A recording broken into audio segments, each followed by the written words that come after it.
Welcome to the fourth in our series of podcasts, OTT Red Spotlight podcasts, coming from the Bedrock stand here at IBC 2023. We've got a fantastic panel of people here today, and we're looking forward to having a conversation about fast success. I'd really love to start with introductions. If you could introduce yourselves, what you do and what your posture is on this topic, that would be a fantastic start, and then I can ask you some probing questions to see what our opinions are on this. Maria, would you like to start?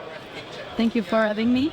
I'm Maria Rochet. I'm the founder and managing director of the local life consultancy. Essentially, I help companies get in business in Europe, and that means also lately getting into fast. And my angle on this is that it's been a major success in the US, and there's a lot of lessons to learn from that, but I think that the success in Europe is going to look very different, and we'll be looking at very different stakeholders making a move there. And I'm thinking broadcasters, pay TV operators. We can discuss that at length a bit later on. I'm sure we will, Marianne.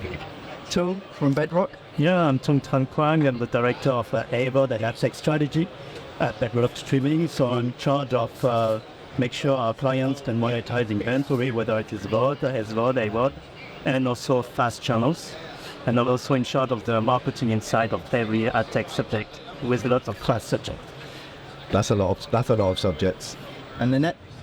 I'm Lynette Saulich. I work for ZDF Studios, the distribution company for ZDF, the public broadcaster, and I am responsible for online distribution of documentaries and shows. And Fast is the newest thing on the market. Actually, it's not that new. It's been around for quite a while. But we're seeing Fast as another opportunity to distribute our content on top to all of our great activities. Great. So we've got a great spectrum of different perspectives on this topic in this conversation. Let's start off by just laying the foundations so that everybody else who maybe doesn't have the same subject matter expertise as you guys gets a familiarity with what we're talking about. What is fast, and why has it become such a dominant feature in all of the conversations when it comes to OTT and broadcasting now? I'm super excited to see if we're going to answer this question today. Yeah, me too. So I'll take that one. So free ad-supported streaming television. So that's what the acronym means. But there's a lot to unpack there, right? So essentially, to me, it's linear TV in the age of streaming. And what matters is that it's free. So there's been a lot of discussion, AVOD, fast, everything that I think the boundaries, the borders of each are actually merging a little. And it doesn't matter, because what matters is what the consumer wants to do. And what the consumer wants to do is to have an impact experience. And I think that's one of the reasons why it's grown like that during COVID. I think people tend to forget that this boost is coming from COVID. Prior to that, 2014 to 2019, was growing, but not at the same level they are now. So some sort of a boost happened, and we had time, and we were also, I think, sick and tired of looking for something to watch, and we're happy to have someone entrusted to offer us, the best programming at any one time. Yeah, there's so many different levels to that, isn't there, with subscriber apathy and all of that sort of stuff. Tom, what's your posture on it? What would be your answer? On this one, it's also a way to create new revenue streams, I would say, because as you know, SVOD, there was so much SVOD explosion, that sometimes people get SVOD fatigue. SVOD fatigue in terms of subscription has a cost, inflation, and the fact that you can spend maybe 15 to 20 minutes not knowing what you want to see. There's so much services. So at the end, I agree with Mario, it's a lean back experience. They know to get, put a channel on the content they know, or they're comfortable with, getting How I Met Your Mother, 24 hours. I can spend all day on it. Yeah. No? I could too. Yeah, I love it. Same here. Lynette, would you have a different way of describing cost, or maybe a nuanced perspective on what the guys have already said? When it comes to fast, the lean back experience is basically linear TV, which is no news. But the big difference between the fast channels and the traditional linear TV channels is the way it's scheduled. So in my opinion, the scheduling doesn't really care about a time slot anymore, as the traditional TV channels do. It's more of a mood you serve your just watching on your TV, you want to watch something niche, some single IP, and then you just click on it and you don't really care about the episode that's showing, but the topic that's going to serve you. Okay, so that's what it is. We've got similar but nuanced perspectives on it, but we seem more or less to be on the same page. Why is it taken off so fast, if you excuse the pun? Why has it come into the Pun news? intended. Pun intended, yeah. What's you mentioned COVID, Marion, but the momentum behind this topic has continued. Is it becoming more prevalent? Is it becoming more of a static feature in the spectrum of different provisions?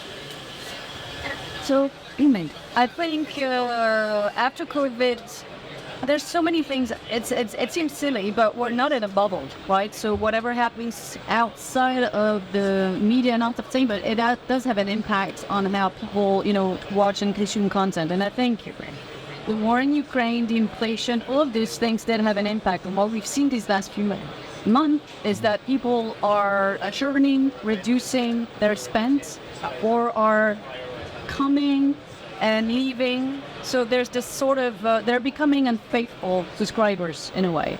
And also there's so much, right? So in the US alone, you have over 300 different services. In the US, I think SVOD stacking is around 6-7 subscriptions. We're not seeing that in Europe, it's closer to 3-4, and it really depends on the market.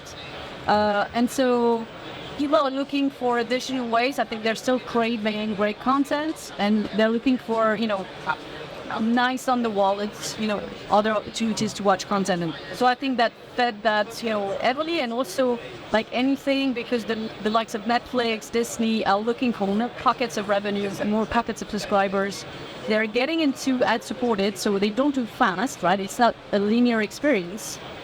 But because these guys are going into this hybrid business to gain subscribers, it gives a lot of visibility, and people start to see that, there's a good way of paying less or not paying and still having a great content and viewing experience. Yeah, absolutely. I've got to ask a question, guys.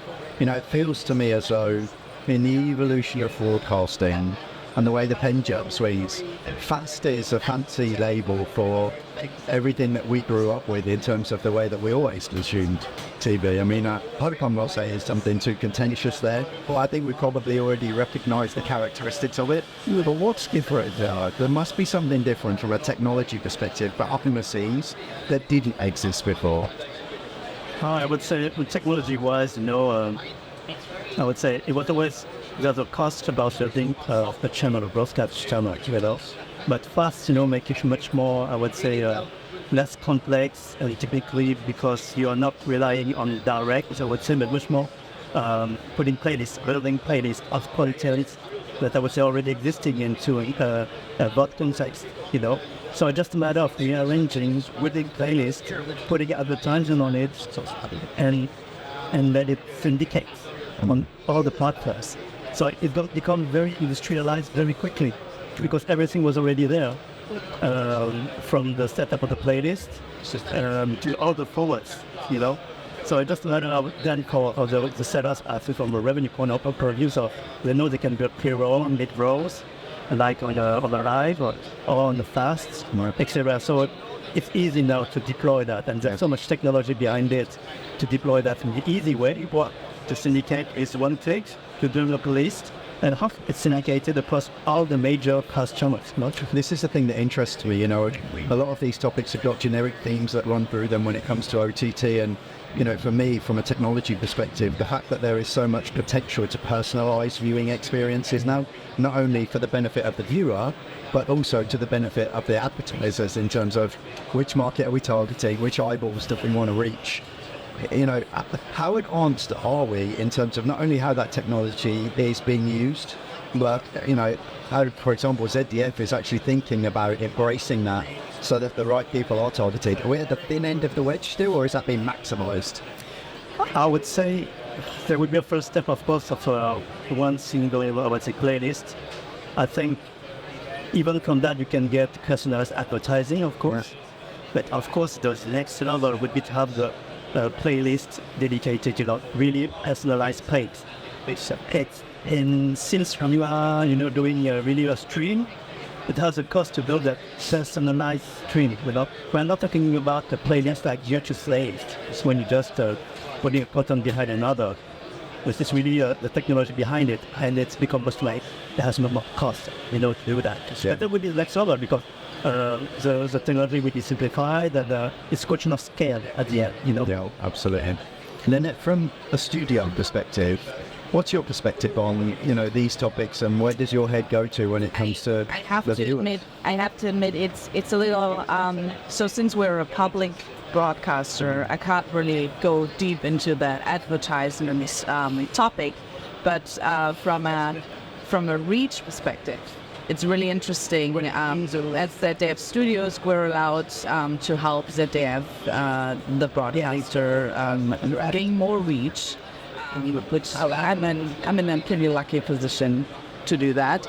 And when it comes to the fast channels, we gain the knowledge that we actually reach people who don't watch linear, the traditional linear channel, and also not the catch-up service, which is a big one, ZDF, the biggest one, to be honest. And so when it comes to the reach, we gain. And when it comes to the viewer experience, I think the difference between fast channels and the traditional free TV channels we have in Germany, I can only say that from the German perspective, it's much more convenient to watch fast channels because you have short breaks. We're pretty used to watch like 8 to 10 minutes ad breaks on free TV, and it's a really long period, and I think no one accepts this long period of a break anymore. So fast kind of play into that and give you like a short break, but you still want to continue, you still want to go there and you find that break and accept ads much more. Yeah, it's something that I wanted to touch on actually in terms of viewer trust and engagement and ad loading. We're still kind of not quite embryonic, but in early stages of this iteration of ad revenue supplementing why the content is there. What's the risk there, Marianne, in terms of ad loading, and how does it vary from platform to platform? So the promise of fast is that the experience is good and it's better than linear TV. It's not set as is, but to Linus' point, it's supposed to be shorter, more in stream, less disruptive. The ads are meant to be personalized, so instead of the one to many that is linear TV, all the four of us, we could see a different ad based on, what they know about us, what are our interests, etc. All that data that they're putting to work to that end. So that's one of the major benefit of fast. In terms of the ad load, if you want to keep that promise, well, then you don't want to go overflow, right? So what we're seeing is that most platforms are in between 4 to 8 minutes per hour. It really depends on the market. It depends on the platform. Yesterday I did a panel and we had Tubi, which was great because they're in the US and they're not that often here.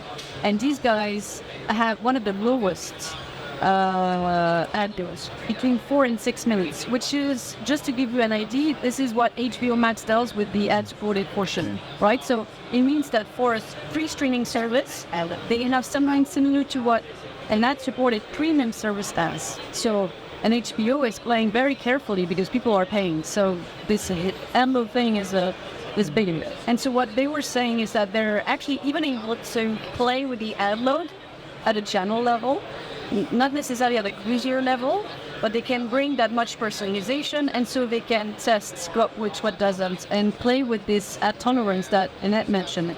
So yes, you want to generate revenue, but because it's free, people are going to be very disloyal, so they can come and go. Yeah, absolutely. So you don't want to mess with the ad experience, and so I think a lot of, testing, and Tom, I don't know what you guys do in that space, but yeah, I would say that's the right way to go. The moment we start going over 8, and it's mid-roll and all of that, I think we'll get in trouble. And we may do that for the sake of making money, but I think that would be an industry challenge to go down that road. Tim, before you answer that, I want to bring another dimension to it, because what you've just said, Mallory, it kind of makes me lean towards the fact that, in a subscription model, the people generating the revenue for the business are the consumers. So, that's the customer. in a conventional business model. Actually, the customer here are the organisations paying for the ads, right? So, how do different platforms compete for that revenue, and what's that fickle nature as well of people, not just the eyeballs moving, but also advertisers moving across different platforms? Unpack that for me, Tony. Of course, there's business rationale behind it. I think there was, when the HBO Max, there was some articles maybe 2 years ago saying that at the end, the HBO at tier, the average revenue per user was higher. And in fact, Netflix has shown again that the RPU is higher than the subscription one. Okay. So, and also it was a good move for Netflix to do that, just to make sure that stakeholders are happy. So, and of course, there was a demand from the advertisers to get that inventory at a certain cost, of course, but getting those eyeballs, it's an opportunity for the I would say the advertisers to get the eyeballs that they don't have anymore on video. Yeah, that was what Anil was saying, right? So you're trying to serve and be where people are as much as possible. And so if those TV viewers are on fast, as an advertiser, you have to be able fast, right? And we know that linear channel skews older. And so one of the hopes, I don't know yet if it's confirmed, is that advertisers and brands can actually reach younger audiences. I don't know, because I'm hearing from platform that who watches is pretty much the same people who are watching traditional TV. So I wonder, I don't know what type of insights you have. We see that the average, I can't really tell where the data comes from, but we see that the average fast viewer is younger than the traditional TV channel viewer. And also from a content perspective, fast serves a niche and a need for the editorial departments of the content owners. Okay. Because basically you can make brands visible that tend to go lost in the huge offers all the SROTs and also the catch-up services have. Because you can't make everything visible. There's so much good content out there. And with fast channels focused on one niche or one brand, one genre, you can make content visible that would be lost otherwise.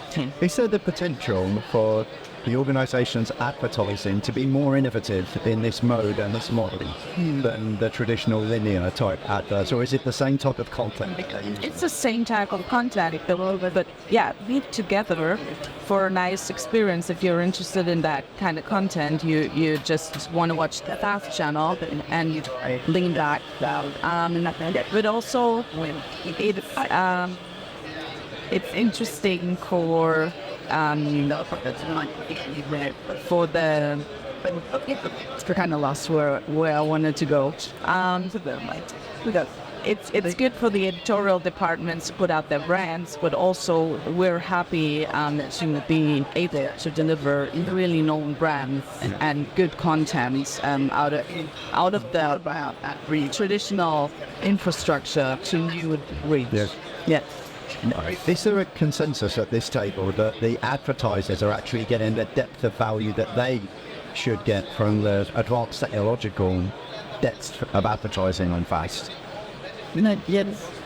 This is what interests me. It's like data in so many different senses, right? There's so much there available, but data's just data until somebody makes it into intelligence. Yes, and also who has it and who shares it and how. I think the biggest they're able to actually analyze it. Yeah, exactly. So I think the promise is that you have this one-on-one relationship with the viewer, and you can do so much, right? So in the US, we don't talk a lot about that here, but there's ACR data, right? And essentially, TV manufacturers are able, through pixels, to know what you are watching, right? If you layer that on top of, demo data and see how you consume content throughout the entire experience that you have with that TV, they're sitting on a gold mine. Yeah. But they know that. And the challenge I think that we're facing today is that they're not playing game with the rest of the ecosystem, right? So I don't think they're sharing enough with the channel owners, and advertisers are saying that it's a bit of a black box as well, and they're expecting a very high level of detail data as they do in television. If you invest big bucks, I mean, you want to know what's going on, right? So I think we're not there yet, and I think it's a challenge. I don't know how you feel about that, Tony, but I think there should be a win-win situation. As you know, at the end, it's a direct contact between the user and the device. So who's got the device, got all the first data, the primary data, the ones that get the big value, you know, whether this one has consented or not, so device ID, what is watching, whatever the source is, you know. And ACR, was a big names in the last 2 years. And I'm just taking Samsung, you know, they got really the big, I would say, how do you say that, the hand on it, you know, and they have the whole ecosystem, I would say, ad tech ecosystem to value that. Yeah. And I would do some name dropping, but you know, I just signed with Renew that contract with Publica, which is the ad servers. Ad server is the first entry point to the inventory. And from that, they then connect to the DSP, so the tools that buyers can access the inventory, using all the data coming from Samsung. They need to value that, okay, the ACR. And as you know, it's not enough, and you need to make sure you have, let's say, locals, sales house that know the agencies. So if you want to go global, you need anyway to be local with the agencies, so they can value that inventory and say, okay, and when it's added inventory country by country. Yeah. But they have the cost. It makes me feel, I don't know, this is a totally subjective statement, but it makes me feel as though there's potentially a massive gap in the market for organisations to do that analysis and to help the facilitation of at least the themes within the intelligence that are coming out so that fast can advance. But I feel like we could talk about this for a long time, but we sort of need to start to draw it to a close. Let's talk about what you think is going to happen over the course of the next 5 years for FAST. Is it going to continue with the momentum, traction, deep value that it's got the potential to deliver, or is it going to run out of steam? you guys are turning at me. You can't see it, but they're turning at me. Well, the thing is that I'm an independent, so I can see what is going on, right? You're not going to get in trouble. Yeah, nothing is going to happen. So I sincerely hope we're going to keep the momentum. I want it to grow beyond the US and in a meaningful way for stakeholders, because as it is today, outside of the US, some people are making money, but as often you have maybe 20% of the channels making 80% of the business. And I think it's a fantastic outlet to showcase great content, to also serve niches, communities very often are more diverse. Yeah. So ITV did the British Sign Language fans channel. So I think and yesterday I moderated a panel with the Fuse Media. They focus with the Black American community, Spanish community, LGBTQ. So there's a lot of opportunities to show great content to more people, right? And content and stakeholders that were maybe invisible from traditional TV before. So that's number one. In terms of what we need for that, I think I'll speak about Europe because that's my game. But I think broadcasters and pay TV operators are going to be instrumental. So we're seeing broadcasters invest, and one of your clients, NSYS, already has a couple of fans channel on top of their linear business. And I think that's super interesting. So let's see a lot more of that. And then why do we need pay TV operators? I love CTV, but in Europe, it's not as big as it is in the US, right? And there's still we have over 100 million pay TV subs, and so for a lot of people, their go-to is their set-top box. And so Orange launched in Spain, Virgin Media in the UK, and I think these guys are going to make a difference. And what we need at an industry level is more people, because we need scale to monetize. You need a lot of scale to monetize. So you heard it here first. Cost is going to continue to accelerate, says Maria Rasha, and she's not going to get in trouble with the boss for saying it. Tom, what do you think? My guess is really regarding, there's so much, really depends of content providers, but there's so much fast channels. I was thinking much more of, some kind of rationalization of fast channels. Only the one with the biggest ROI where we kept alive. But I really think about niche, because if you're talking about niche, you need really segmented populations. Yeah. So it means higher CPL, because you know those audiences. Absolutely, people pay premium. You pay premium for it. Yeah. So I think a seller or buyers is going to advertisers. Yeah. We would be willing to pay a higher CPM for this kind of audience. So it will make much more bigger ROI for the content providers at the end. It makes so much sense to me. We didn't even really get into the ROI type of conversation in this way. Maybe that could be part 2 of the podcast. Then wrap us up. What do you think? I think both of you are totally right. I think it's gonna accelerate even more, not in terms of numbers of channels, but in terms of brands that go out that are actually known. Because I was lucky enough to be the first German brand that would go out with a public broadcasters brand, but there are more that's gonna follow. Yeah. So there's gonna be like a mix-up in channel brands, and there's gonna be more that we already know. And it's gonna drive success for other content owners to go there, because that's where the party is happening. I just had one thing, content recommendation. As you know, if there's so much fast channel at the end, the better recommendation we have, the more you get personalized content. Of course. Yeah. Like any a service in general, the recommendation will be key. Yeah. We're at IBC, and so we need tech to step up and help platforms improve discoverability. Yeah, for sure, 100%. Otherwise, again, only a subset of the channel lineup is going to get attention, and everyone else is going to work for little money. It's going to be the devices that get all the attention, because they're actually controlling what we see. Yeah. Maria Rasha leading the charge for fast globally, at least in Europe. I want to thank you, Marion, yourself, Lynette, and of course yourself, Tom, for your insights, intelligence, and passion for this topic on this podcast of the OTT Red Spotlight podcast, sponsored by Bedrock. Thank you, guys. Thank you for having me. me.